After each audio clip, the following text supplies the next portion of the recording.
Welcome back to this snowy winter wonderland that we experienced. No, I'm not anywhere in the far north. I'm still here in Maryland, and we're having this amazing dump of snow. And as I said last time, I'm using this as an illustration of what's happened to our world and what God is doing to try and help us understand our place in it and how He's going to fix it. This week we're looking at number 2, Covenant Primer, as I would say it, although some people over here tell me it should be primer. Anyway, I'm going to say primer because it's a way of understanding what God is trying to do in these covenants. A primer is a small booklet, usually, that tells you the essential details about a particular subject. A first thought, that's why it's got the same word as prime in it. It's the beginning, it's the first. So, covenant primer, and as I've said before, covenant is such a difficult word for us today because usually when we talk about covenant, we're talking about some legal document, and that's really not what we want to be emphasizing when we're dealing with God. It's not that we're in legal trouble with God, it's that we are spiritually damaged, that we need healing, because otherwise we are going to die, and we are going to die with no hope of anything beyond. So that is what God is trying to help us understand by giving us these covenants, if you want. I would rather say promises. His promises about what He's going to do. We're given material in Genesis, Isaiah, Exodus, Jeremiah, and so on. You could look up all those texts. But there are some interesting quotes I've put in this time. Russell Nelson: a covenant made with God should be regarded not as restrictive but as protective. It's to try and help us. That those covenants with Abraham and on, with Israel, are designed to help people understand that God is on their side and that they need to respond to Him so that He can help them. God is a covenant making and a covenant keeping God, said Sinclair Ferguson. He does not love us if we love Him. He loves us with an unconditional love. Therefore, we should love Him. The message of the covenant is one of God's totally free grace to His people. Sinclair Ferguson again. So, what is this covenant that we're talking about here?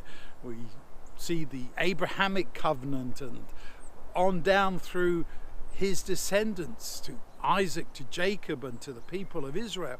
And some people split them all up, and I've heard tell of 7 covenants, and then we have in the New Testament the New Covenant.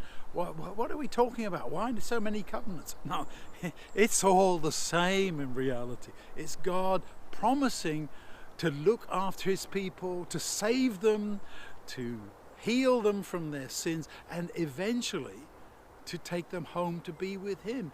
That is the essence of the covenant. You remember one of those early covenants was there with Noah, the rainbow covenant, and we're going to look at that again later on. The rainbow is the sign of the promise not to flood the earth again.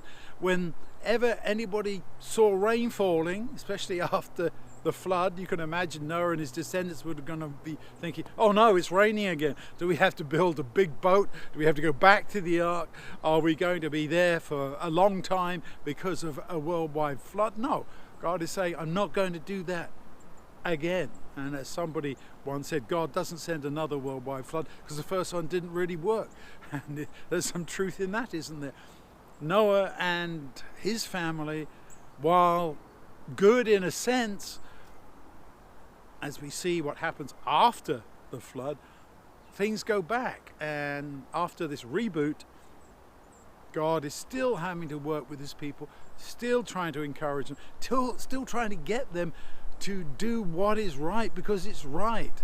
God isn't imposing things, requirements, just because He pleases Him. He's doing it because He knows that's the only way that we can truly live. And we have to agree with Him. We want to agree with Him that right is right and wrong is wrong.